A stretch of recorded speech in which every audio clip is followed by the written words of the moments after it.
الرحمن الرحیم الحمدللہ رب العالمین والصلاة والسلام علی اشرف الانبیاء والمرسلین اما بعد رب اشرح لی صدری ویسر لی امری واحلل عقدۃ من لسانی یفقہوا قولی۔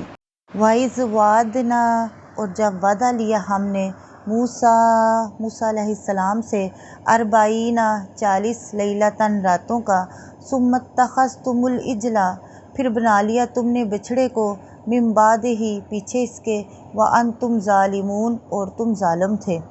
اور جب موسیٰ علیہ السلام سے ہم نے 40 راتوں کی ایک مدت مقرر کی اور پھر اس کے بعد تم نے بچھڑا بنا لیا اور تم ظالم تھے۔ فرعون سے نجات پا جانے کے بعد جب بنی اسرائیل صحرائے سینا میں پہنچے تو ان کے پاس کوئی کتاب نہ تھی۔ اس وقت تک موسیٰ علیہ السلام کی اس وحی پر عمل کرتے آ رہے تھے جو تورات سے پہلے موسیٰ علیہ السلام پر اترتی تھی، گویا حدیث پر عمل تھا۔ اب اللہ تعالیٰ نے موسیٰ علیہ السلام کو 40 دن رات کے لیے طور پر بلایا تاکہ انہیں تورات عطا فرمائی جائے، لیکن ان کے جانے کے بعد بنی اسرائیل نے ایک بچڑا بنا لیا اور اس کی پوجا شروع کر دی۔ اسی بنا پر یہاں ان کو ظالم قرار دیا گیا ہے، اور وہ صریح طور پر شرک کے مرتکب ہوئے تھے، اور شرک سے بڑھ کر اور کون سا ظلم ہو سکتا ہے۔ مصر میں گائے کی پوجا کا عام رواج تھا۔ سیدنا یوسف علیہ السلام کے بعد بنی اسرائیل اخلاقی پستی کا شکار ہو گئے اور رفتہ رفتہ فرعونیوں کے غلام بن گئے۔ انہیں ان کی طرز زندگی اپنانے میں عافیت سمجھی اور دوسری بیماریوں کے علاوہ ان میں بچھڑے کی پوجا کو بھی اپنا لیا۔ فرعون سے نجات پا جانے کے بعد گائے کی پوجا کے جراثیم ان سے ختم نہیں ہوئے تھے۔ ثم عفونا، پھر معاف کیا ہم نے، عنکم تم کو، من بعد پیچھے ذالک اس کے، لعلکم تشکرون تاکہ تم شکر کرو، پھر ہم نے اس کے بعد تمہیں معاف کر دیا تاکہ تم شکر کرو۔ وَإِذْ آتَيْنَا، اور جب دی ہم نے، موسیٰ علیہ السلام کو، موسیٰ الکتاب کتاب، والفرقان، اور حق و باطل میں فرق کرنے والی چیز، لعلکم تہتدون تاکہ تم ہدایت پا جاؤ۔ کتاب سے مراد جو ہے وہ تورات ہے، اور فرقان حق و باطل میں فرق کرنے والی چیز سے مراد معجزے بھی ہیں۔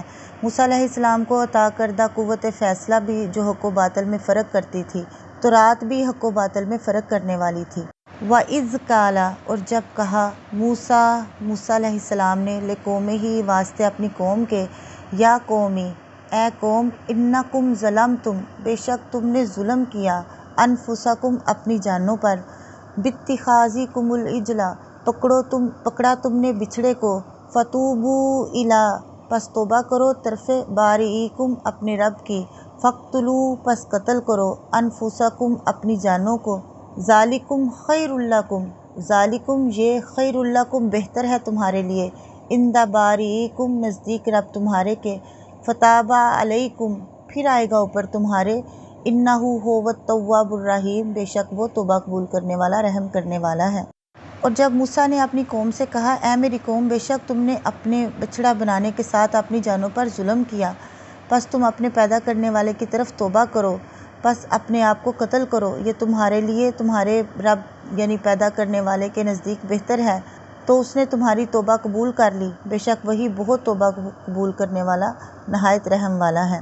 بنی اسرائیل میں جس طرح شادی شدہ زانی کی سزا رجم تھی، اسی طرح شرک کا ارتکاب پر بھی انہیں قتل کی سزا سنائی گئی، اور اس پر عمل بھی ہوا۔ ہماری امت میں بھی ارتداد کی سزا قتل ہے، یعنی کوئی اس دین سے پھر جائے، جو شخص مرتد ہو جائے تو اس کی سزا قتل ہے۔ عبداللہ بن عباس رضی اللہ عنہما بیان کرتے ہیں کہ رسول اللہ صلی اللہ علیہ وسلم نے فرمایا، جو شخص مرتد ہو جائے اسے قتل کر دو، ابو داؤد کی حدیث ہے، مگر اتنی تخفیف کر دی گئی کہ مرتد توبہ کر لے تو اسے معاف کر دیا جائے گا، البتہ رجم کی حد توبہ کے باوجود جاری کی جائے گی۔ موسیٰ علیہ السلام جب کوہ طور سے تورات لے کر واپس لوٹے تو انہیں بنی اسرائیل کی اس گائے کی پوجا کا علم ہوا، اور اس بات سے ان کو سخت دکھ ہوا۔ قوم سے کہا کہ اب اس ظلم کی سزا یہ ہے کہ جن جن لوگوں نے بچھڑے کی پوجا کی تھی انہیں چن چن کر مار ڈالو۔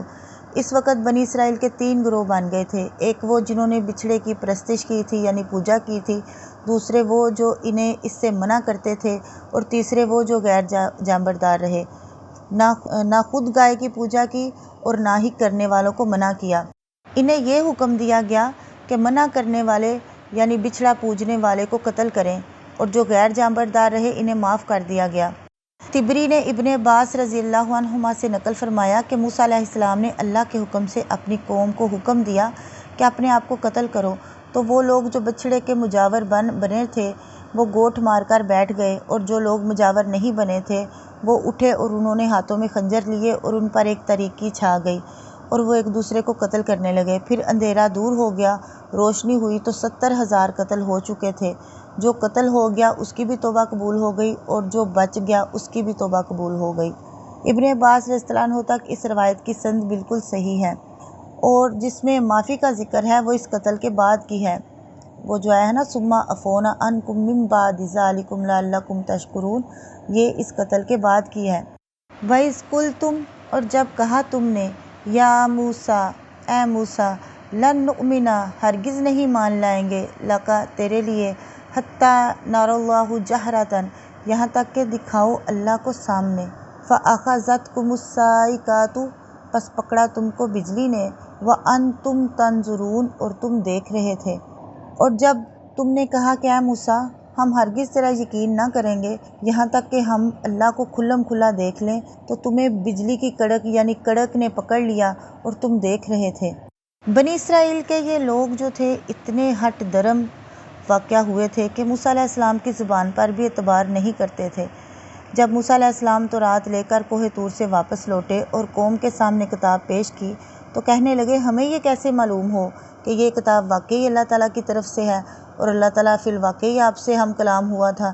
اس صورتحال سے موسیٰ علیہ السلام سخت پریشان ہوئے تو اللہ تعالیٰ نے انہیں فرمایا کہ 70 آدمیوں کو لے کر اپنے ساتھ طور پر لے آؤ۔ چنانچہ موسیٰ علیہ السلام نے اپنی قوم سے 70 آدمی منتخب کیے اور انہیں اپنے ہمراہ طور پر لے گئے اور خود بقائمی ہوش و حواس کلام الہی کو سن لیں۔ پھر جب انہوں نے کلام الہی سن لیا تو کہنے لگے کہ اے موسیٰ علیہ السلام، پردے میں سننے کا ہمیں کچھ اعتبار نہیں، اور ہم تو جب تک اللہ کو صاف صاف دیکھ نہ لیں تمہاری بات پر اعتبار نہیں کریں گے۔ اور اب تو یہ ظاہر ہے کہ ان کا یہ مطالبہ ناقابل عمل اور انتہائی جہالت پر مبنی تھا۔ موسیٰ علیہ السلام جب خود بھی اللہ کی تجلی کتاب نہ لا سکے اور بے ہوش ہو کر گر گئے تھے اور پہاڑ بھی ریزہ ریزہ ہو گیا تھا تو بھلا یہ کس کھیت کی مولی تھے؟ ان کے اس مطالبہ پر ان پر بجلی گری، شاید یہ بھی اللہ کی تجلی ہی کی کوئی صورت ہو، اور آن کی آن میں انہیں بسم کر ڈالا۔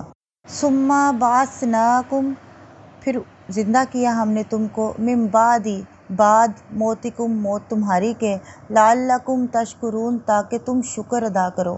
پھر موسیٰ علیہ السلام کو یہ فکر ہوئی کہ اکیلے واپس جا کر قوم کو کیا کہیں گے، چنانچہ پھر اللہ تعالیٰ سے دعا کی اور فرمایا کہ اے اللہ، اگر تیری یہ مشیت تھی تو آج سے پہلے انہیں اور مجھے بھی ہلاک کر دیا ہو۔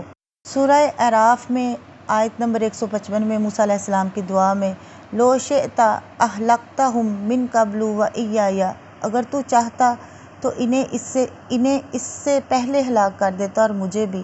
آیا ہے، معلوم ہوا کہ ایمان لانے کی شرط کے طور پر اللہ تعالیٰ کے دیکھنے کا مطالبہ بہت بڑی گستاخی ہے۔ علیہ السلام نے فرمایا، کیا آج تو ان نادان لوگوں کی بات پر ہمیں ہلاک کر دیتا ہے؟ چنانچہ اللہ تعالیٰ نے موسیٰ کی دعا قبول فرما کر انہیں دوبارہ زندہ کر دیا۔ آخر دعوانا ان الحمد للہ رب العالمین۔